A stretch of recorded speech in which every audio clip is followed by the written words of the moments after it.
আপনি পৃথিবীর যে কোনো প্রান্তে থাকেন না কেন, যেখানে আল্লাহ এবং তার রসুল সাল্লাল্লাহু আলাইহি সাল্লামের কথা হয়, কোরআন সুন্নাহর কথা হয়, মনোযোগ সহকারে আপনি শুনেন। কেননা এটা আল্লাহর কথা, এটা রসুল্লাহ সাল্লাল্লাহু আলাইহি সাল্লামের কথা, কোরআনের কথা, হাদিসের কথা, আপনার উপকার হবেই হবে। আপনি দেখেন আমাদের সমাজে গিয়ে দেখেন, যারা এই সোশ্যাল মিডিয়ায় স্ক্রলিং করে, আলেমদের আলোচনা আসলে বাস পাস পাস পাস, গান বাজনা বিভিন্ন এই সমস্ত অহেতুক ফালতু কাজে তারা ঘন্টার পর ঘন্টা মেতে থাকে।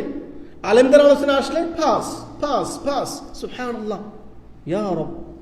অতএব যেইখানে কোরআনের আলোচনা হয়, যেইখানে রাসূল সাল্লাল্লাহু আলাইহি ওয়াসাল্লামের হাদিসের আলোচনা হয়, আপনি মনোযোগ সহকারে শুনেন।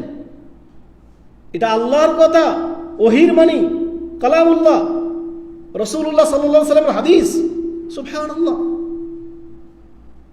আপনার কাছে কত গুরুত্ব হওয়া দরকার, সুবহানাল্লাহ সুবহানাল্লাহ। আপনার ম্যানেজার কিংবা আপনার বস যখন আপনার সামনে কথা বলে, তখন আপনি আপনার কি মনোযোগের সাথে তার কথাটা শোনেন, যে আমার কোথাও জানি ভুল না যায় হয়ে যায়, কোথাও যাতে আমার ভুল না ধরতে পারে, কি কান খাড়া করে আপনি শোনেন। অথচ আল্লাহর কথা যাচ্ছে, রাসূল সাল্লাল্লাহু আলাইহি ওয়াসাল্লামের কথা যাচ্ছে, আল্লাহর আয়াত যাচ্ছে, নবী সাল্লাল্লাহু আলাইহি ওয়াসাল্লামের কথা যাচ্ছে, আপনার কোনো ভ্রুক্ষেপ নাই ওইদিকে, কোনো মনোযোগ নাই, সুবহানাল্লাহ। এমনটি হবে না। অতএব আমরা যেখানেই কোরআনের আলোচনা হবে, কোরআন সুন্নাহর আলোচনা হবে, মাহফিল হবে, বা আপনার কোরআন হাদিসের আলোচনা হবে, মনোযোগ সহকারে শুনব। এতে করে অবশ্যই কিছু না কিছু উপকার আমার ফায়দা হবেই হবে।